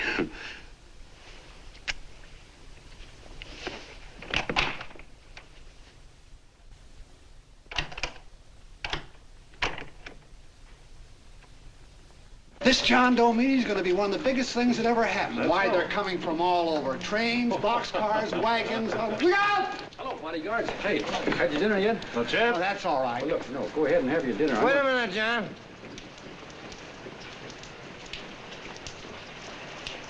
Hello, Mr. Connell. How are you, John? John, I want to have a little talk with you. What's the matter? Are you falling? Come here. Hey, boss. Oh, quiet. Say, tell me something. Did you read the speech you're going to make tonight? No, I never read the speeches before I make them. I get more of a kick out of it that way. Uh-huh. It's just exactly what I thought. Beanie, go on down to the office, tell Pop to give you the speech. There's a copy on my desk. Gee whiz, boss, you know Mr. Norton told me not to leave him, not even for a minute. Go on. We'll be at Jim's bar up the street. You're a nice guy, John. I like you. You're gentle. I always like gentle people. Me, I'm hard. Hard and tough.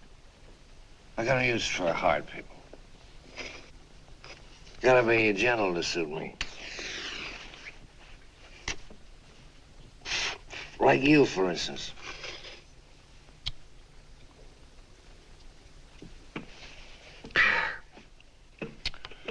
Yep, I'm hard. But you want to know something? I've got a weakness. Never guessed that, would you? Well, I have. Want to know what it is? Star-Spangled Banner. Screw you, huh? Well, maybe it is, but play the Star-Spangled Banner. I'm a sucker for it. Always gets me right here. Know what I mean? Yeah, it gets me right back here. Oh, back there, huh? Well, every man to his own taste. You weren't old enough. You weren't old enough for the World War, were you, Jim? No, of course not. No, you must have been just kidding. I was just ripe and raring to go. You know what my old man did when I joined up? He joined up, too. Got to be a sergeant. And here's a kick for you. We were in the same outfit. Funny, huh? Hmm?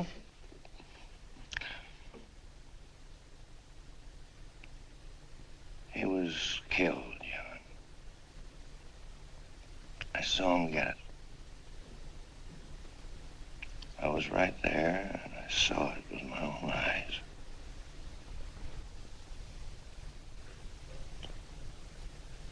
Me, I came out without a scratch. That is, excepting my ulcers.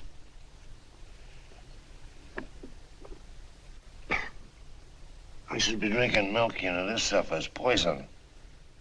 Hey, Tubby. Yes, Mr. Connell? What do you say, huh? All right. Yep, I'm a sucker for this country. I'm a sucker for the Star-Spangled Banner, and I'm a sucker for this country. I like what we got here. I like it. A guy can say what he wants and do what he wants without having a bayonet shoved through his belly. And that's all right, huh? You betcha. Yeah. Well, we don't want anybody coming around changing it, do we? No, sir. No, sir. And when they do, I get mad. I get boiling mad. And right now, John, I'm sizzling. I get mad for a lot of other guys besides myself. I get mad for a guy named Washington, and a guy named Jefferson, and Lincoln. Lighthouses, John. Lighthouses in a foggy world. You know what I mean? Yeah, you bet. Listen, pal. This fifth column stuff is pretty rotten, isn't it? Yeah, it certainly is. And you'd feel like an awful sucker if you found yourself marching right in the middle of it, wouldn't you? You. Of course, you wouldn't know it because you're gentle. But that's what you're doing. You're mixed up with a skunk, my boy. A no-good, dangerous skunk. Say, you're not talking about Mr. Norton, are you? I'm not talking about his grandfather's pet poodle. You must be wrong, Mr. Cannell. Because he's been marvelous about the John Doe clubs. Yeah? Say, you're sold on this John Doe idea, aren't you? Sure. Sure. I don't blame you. So am I. It's a beautiful miracle. A miracle that can only happen right here in the good old USA. And I think it's terrific. What do you think of that? Me, hard-boiled Cannell, and I think it's plenty terrific. All right. Now, supposing a certain unmentionable worm whose initials are DB was trying to use that to shove his way into the White House so he could put the screws on, so he could turn out the lights in those lighthouses. What would you say about that, huh? Nobody's going to do that, Mr. Cannell. They can't use the John Doe clubs for politics. That's the main idea. Is that so? Then what's a big political boss like Hammer doing in town? And a labor leader like Bennett? And a lot of other big shots are up at DB's house right now. Wolves, John. Wolves. Waiting to cut up the John Does.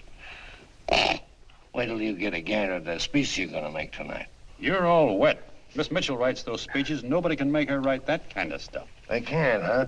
Who do you think writes them? My Aunt Emma? I know she writes them. And gets a big bonus for doing them, too. A mink coat and a diamond bracelet. Don't write them. Why, that gold-grabbing dame would double-cross her own mother for a handful of Chinese yams. Shut up. If you weren't drunk, I'd... Hey, boss. Here's the speech, boss. Hey. Go on and read it, John, and then start sucking. Hey, wait a minute, Mr. Doe. Tubby? Yes, sir. Better bring me a glass of milk. I'm smoking too much. Yes, Charlie? Got everything all set? Fine. John Doe been taken care of? Good. How many people do you think will be there? 15,000? Oh, my, that's fine. Now, listen, Charlie. As soon as John Doe stops talking about me, I want you to start that demonstration. And make it a big one, you understand? Don't worry about that, DB. My boys are there. They'll take care of it. What? Yes, I'll be there 15 minutes after I get your call. Why, Mr. Doe. Where are they? In the dining room, sir.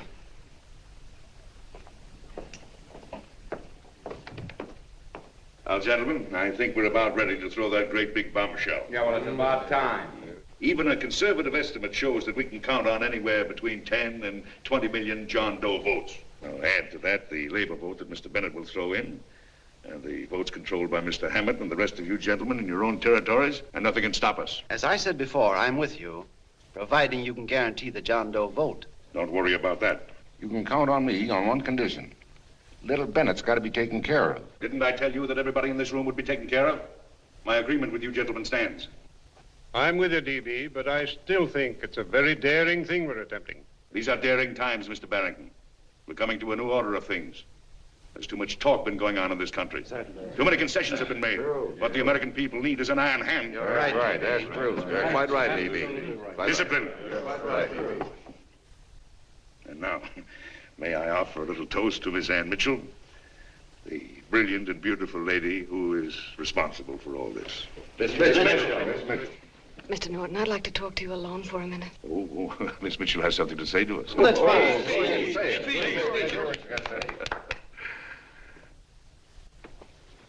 Hello.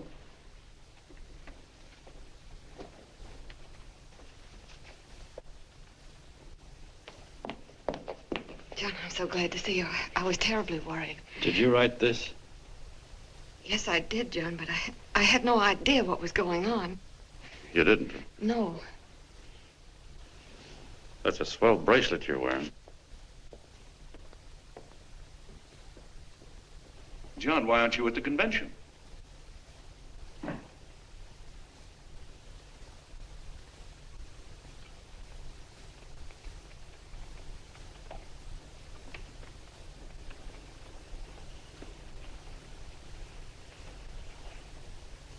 Is there anything wrong?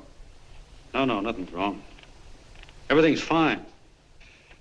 So there's going to be a new order of things, huh? Everybody's going to cut himself a nice fat slice of the John Does, eh? You forgot one detail, Mr. Big Shot. You forgot me, the prize stooge of the world. Why, if you or anybody else thinks he's going to use the John Doe clubs for his own rotten purpose, he's going to have to do it over my dead body. Oh, hold on a minute, young man. Hold on. That's rather big talk. I started the John Doe clubs with my money, and I'll decide whether or not they're being properly used. No, you won't. You're through deciding anything. And what's more, I'm going down to that convention, and I'm going to tell those people exactly what you and all your fine feathered friends here are trying to cook up for them. And I'm going to say it in my own words this time. Stop it, baby. You ruined us, baby. Wait a minute, fella. My uncle wants to talk to you. Listen to me, my son. Before you lose your head completely, may I remind you that I picked you up out of the gutter and I can throw you right back there again? You've got a nerve accusing people of things. These gentlemen and I know what's best for the John Does of America, regardless of what tramps like you think. Get off that righteous horse of yours and come to your senses. You're the fake. We believe in what we're doing. You're the one that was paid the 30 pieces of silver. Have you forgotten that? Well, I haven't.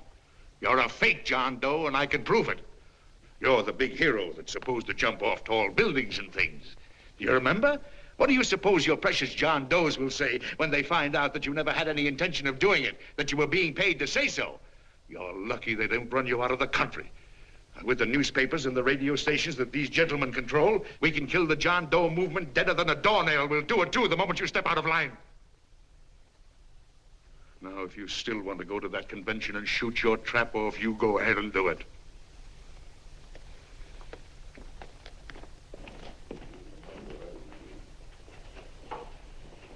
You mean to tell me you'd try to kill the John Doe movement if you can't use it to get what you want? You bet your bottom dollar we would.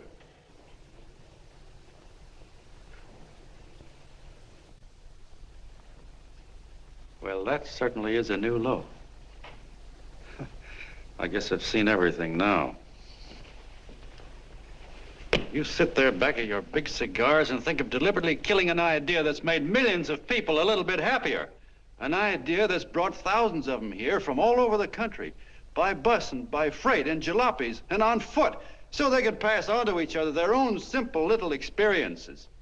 Why, look, I'm just a mug and I know it, but I'm beginning to understand a lot of things. Why, your type's as old as history. If you can't lay your dirty fingers on a decent idea and twist it and squeeze it and stuff it into your own pocket, you slap it down. Like dogs, if you can't eat something, you bury it. Why, this is the one worthwhile thing that's come along. People are finally finding out that the guy next door isn't a bad egg. That's simple, isn't it? And yet a thing like that's got a chance of spreading till it touches every last doggone human being in the world, and you talk about killing it. Why, when this fire dies down, what's going to be left? More misery, more hunger, and more hate. And what's to prevent that from starting all over again? Nobody knows the answer to that one, and certainly not you with those slimy, bollocksed up theories you got. The John Doe idea may be the answer, though. It may be the one thing capable of saving this cockeyed world. Yet you sit back there on your fat hulks and tell me you'll kill it if you can't use it. Well, you go ahead and try. You couldn't do it in a million years with all your radio stations and all your power. Because it's bigger than whether I'm a fake. It's bigger than your ambitions, and it's bigger than all the bracelets and fur coats in the world. You bet it is, John. And that's exactly what I'm going down there to tell those people. Wait a minute, you ungrateful rat. My uncle's been too good. Getting away. Give me the bullet. John! I've always told you, D.B., you're playing with dynamite. Which way? All right, now, get away. Before he gets through tonight, he'll ruin us all. I'll stop him cold. Don't worry, I've been ready for this. John! Oh, John, please listen to me. Please, I can explain everything, John. I didn't know what they were going to do. Let me go with you, John. John, please. Go ahead, driver. Ballpark. Explain it to you, John. Please let me go with you. Please. John! Mr. Martin wants to see you. Listen to me, Mayor Lovett. You do as I say. I want them both arrested. You tell the police department to pick up Cannell. I've got the girl here. I've got the bullet. I don't care what you charge him with. If you're worried, let him go in the morning, but keep him in jail overnight. Hello, Bulletin. Put Pat Dwyer on.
begin with a short prayer. Quiet, please. Ladies and gentlemen, let us have a moment of silent prayer for the John Does all over the world, many of whom are homeless and hungry. Rise, please. Everybody rise.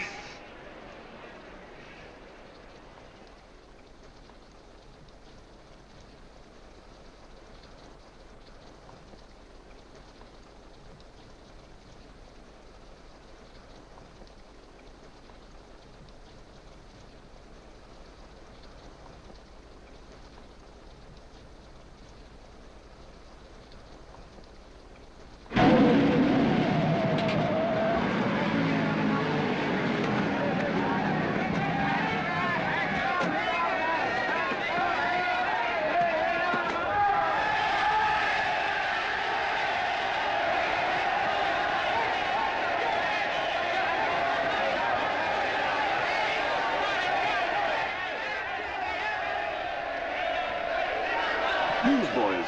Hundreds of yelling newsboys are swarming into the park like locusts. They're yelling John Doe's a fake. Fake.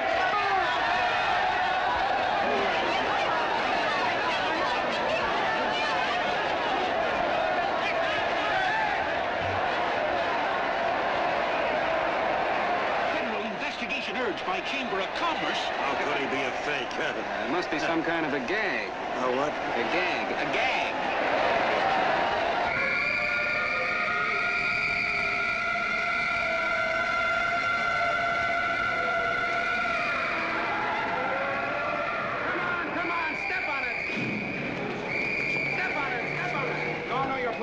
so let's get going. Wait for the paper. Hey, miss, will you autograph my balloon? Sure.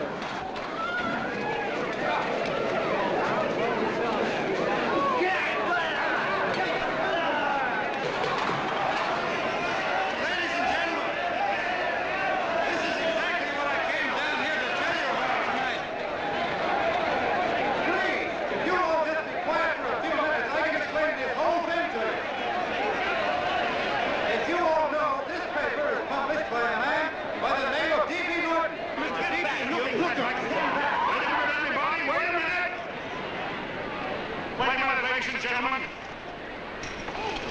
my name is D.B. Norton. You all know me. I accuse this man of being a faker. We've been taken for a lot of suckers, and I'm the biggest of the lot. I spent a fortune backing this man in what I believe to be a sincere and worthy cause, just as you all did. And now I find out it's nothing but a cheap racket cooked up by him and 2 of my employees for the sole purpose of collecting dues from John Does all over the country. That's a lie. It's not a lie. Nickels and dimes to stuff into their own pockets. You can read all about it in the newspapers there. That's a lie. Listen, Let ladies and go gentlemen, of don't me. believe what... This man had no intention of jumping off the top of a building. He was paid to say so. Do you deny that? That's got nothing to do with it. Were you paid for it or weren't you? Yes, I was paid, but there And happened what to be... about the suicide note? You didn't write that either. What difference Did does you that write it make? or didn't you? No, I didn't write it. Now, you bet your life you didn't. You look in your papers, ladies and gentlemen, and you'll find Miss Nixon's signed confession that she was the one who wrote it. Listen, folks, it's a fact that I didn't write the letter. There, you see, he admits it. You're a fake John Doe. Now, for what you have done to all these good people, they ought to run you out of the country. And I hope they do it.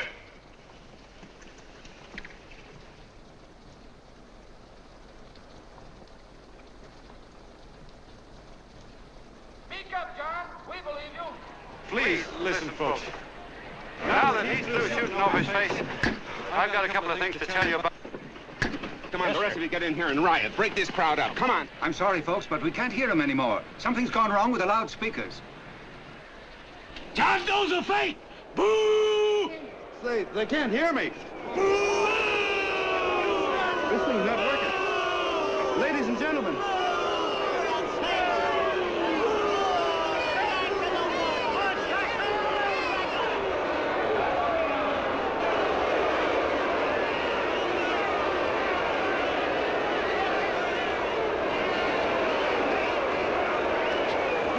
This thing's bigger than whether I'm a fake. Look, Kirk, you believe me, don't you? Sure, I believe you. Walking my legs off, digging up 5,000 signatures for a phony. Well, there you are, Mr. Doe. 5,000 names asking you not to jump off any roof. It makes no difference, Bert. The idea's still good. We don't have to give up our club. Yeah, well, you can have it. They're starting to throw things. Somebody's going to get hurt. I'm afraid it'll be John Doe. Listen to that mob. I've got to go to him. All right, lady. Hey, what's your Oh, let me go. I want to go to him. Oh, please. Please let me go. They're crucifying him. I can help him. Sorry, sister, we got orders to hold. Orders from who? Can't you see it's a framer? And oh, mother, they won't let me go. They won't let me go. Listen, folks. You gotta listen to me, everybody. Back to the jungle, you hobo! Just another racket. Stick to your clubs. We've been fed baloney so long, we're getting used to it.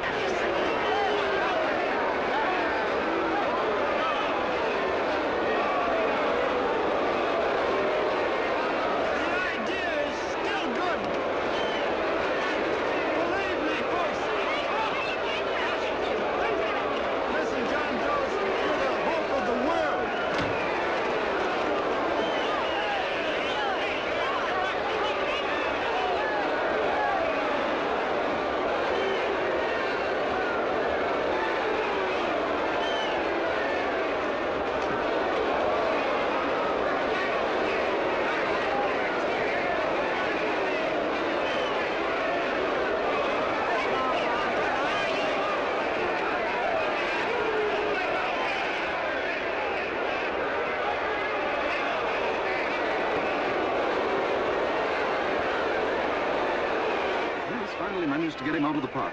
But if that boy isn't hurt, it'll be a miracle. Ladies and gentlemen, this certainly looks like the end of the John Doe movement.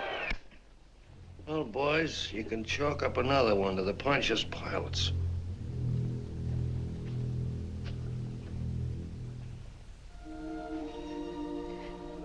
I should have been there.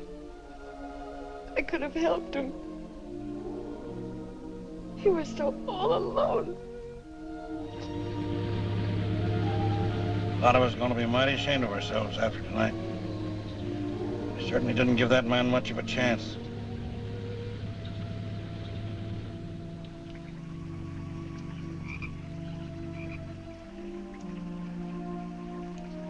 Have some more coffee, Long John? No thanks, Carl.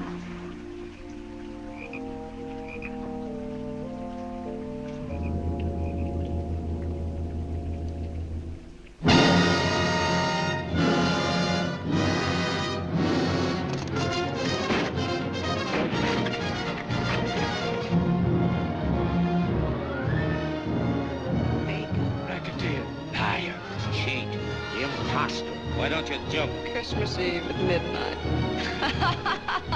Bye, Mr. Doe. You're a wonderful man. And God bless you, my boy. Now get in there and catch. You're a fake John Doe, and I can prove it. You're the big hero who's supposed to jump off tall buildings and things. Do you remember? What do you suppose your precious John Does will say when they find out that you never had any intention of doing it, that you were being paid to say so? Christmas Eve at midnight.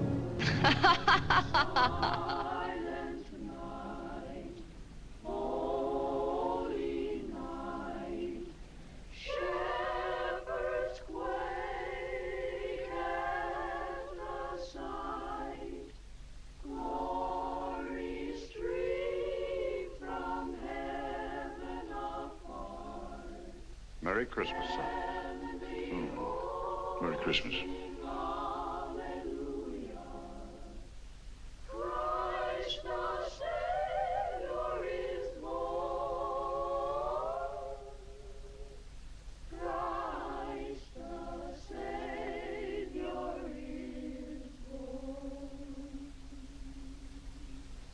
Thank you, sir.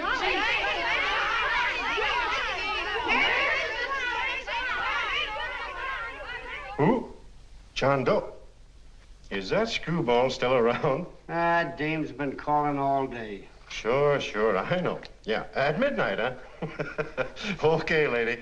We'll have the place surrounded with nets. They're laughing at me.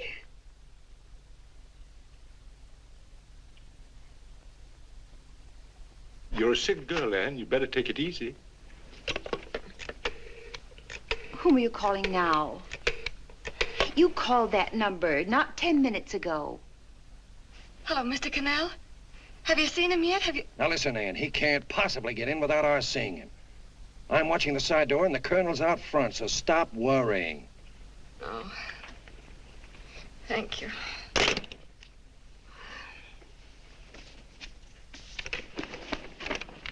What, Ann? Anne, don't be foolish. If this isn't the craziest, the battiest, the looniest wild goose chase I ever heard of. Oh, shut up, Bert. Sourpuss is right. Yeah, well, if he is, I'm a banana split. That man is going to be on that roof. Don't ask me how I know. I just know, and you know it as well as I do. Sure. I'd like to believe in fairy tales, but a guy that's a fake isn't going to jump off any roof. I don't think he was any fake, not with that face. And anyway, what he stood for wasn't a fake. Okay, honey, okay.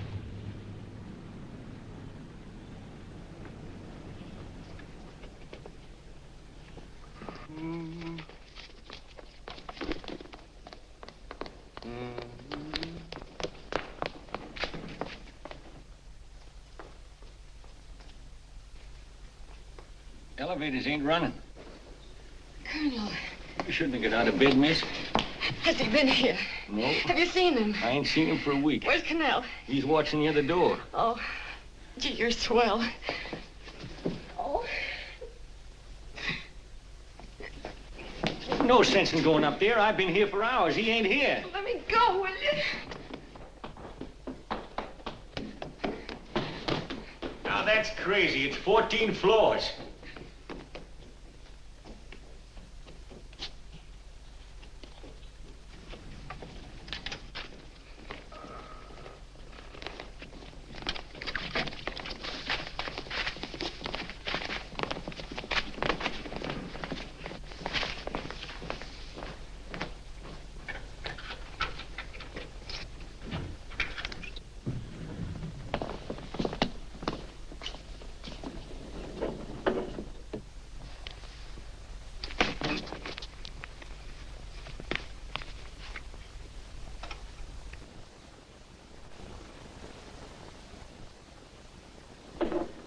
far as the elevator goes.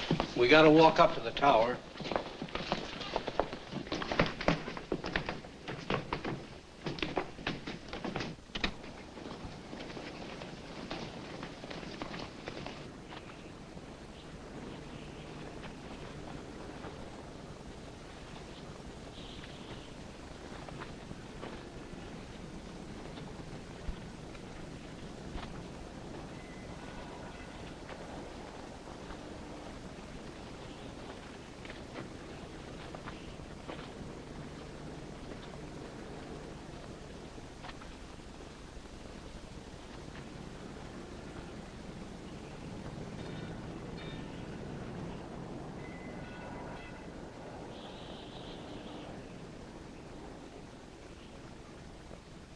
That tramp was probably full of Christmas cheer and asleep in some flop house. Let's go. I've got to decorate my tree.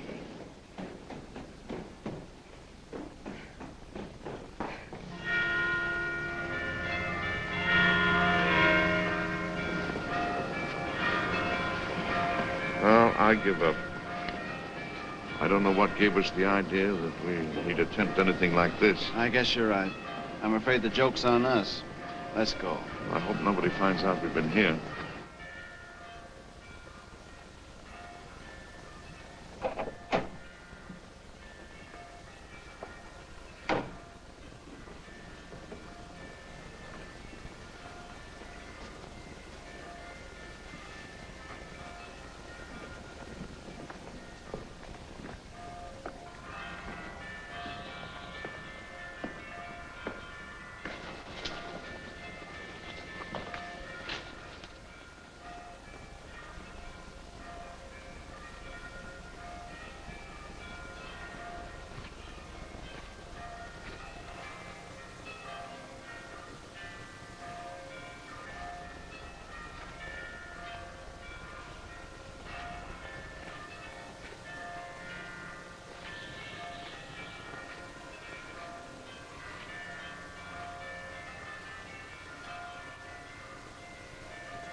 I wouldn't do that if I were you, John.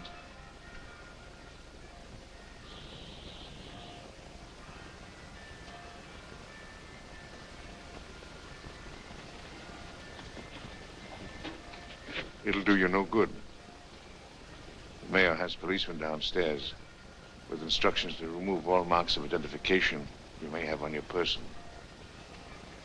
You'll be buried in Potter's Field and you will have accomplished nothing.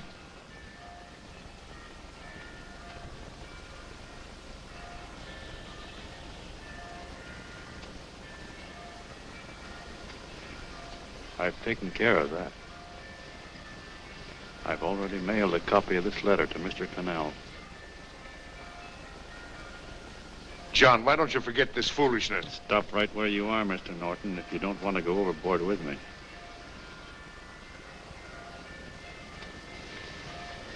I'm glad you gentlemen are here. You killed the John Doe movement, all right. But you're going to see it born all over again.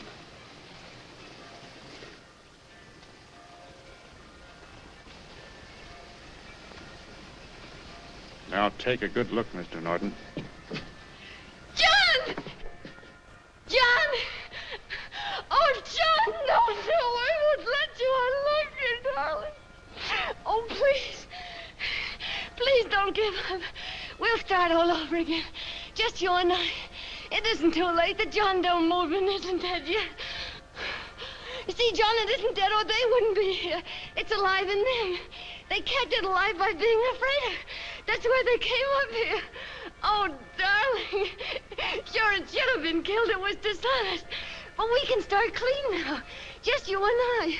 It'll grow, John, and it'll grow big because it'll be honest this time. Oh, John, if it's worth dying for, it's worth living for. Oh, please, John. Oh. Oh, please, please, God, help me. John, look at me.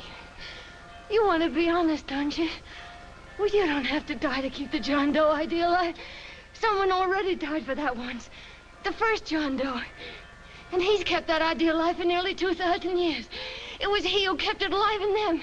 And he'll go on keeping it alive forever and always. For every John Doe movement these men kill, a new one will be born.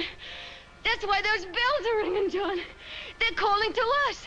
Not to give up, but to keep on fighting, to keep on pitching. Oh, don't you see, darling? This is no time to give up. You and I, John, we... Oh, no. No, John. If you die, I want to die, too. Oh, I love you. Oh, John.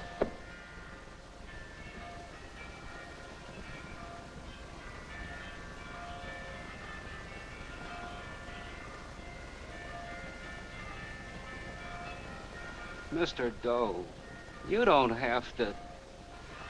We're with you, Mr. Doe. We just lost our heads and acted like a mob. What Bert's trying to say is that we need you, Mr. Doe. There were a lot of us that didn't believe what that man said. We were going to start up our John Doe Club again, whether we saw you or not. Weren't we, Bert? And there were a lot of others that were going to do the same thing. Well, Mr. Sourpuss even got a letter from his cousin in Toledo. I got it right here, Mr. Doe. Only it'd be a lot easier with you. Please. Please come with us, Mr. Doe.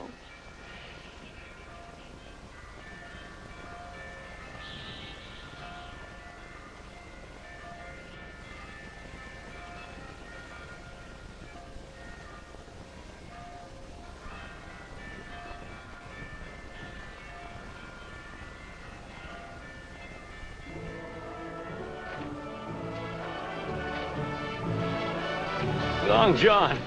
Mr. Doe. Here, we'll help you with her. She'll be all right. Mr. Doe, take her right down to the car. And right up front. Look, we got a car right down to her. They are, Norton, the people. Try and lick that.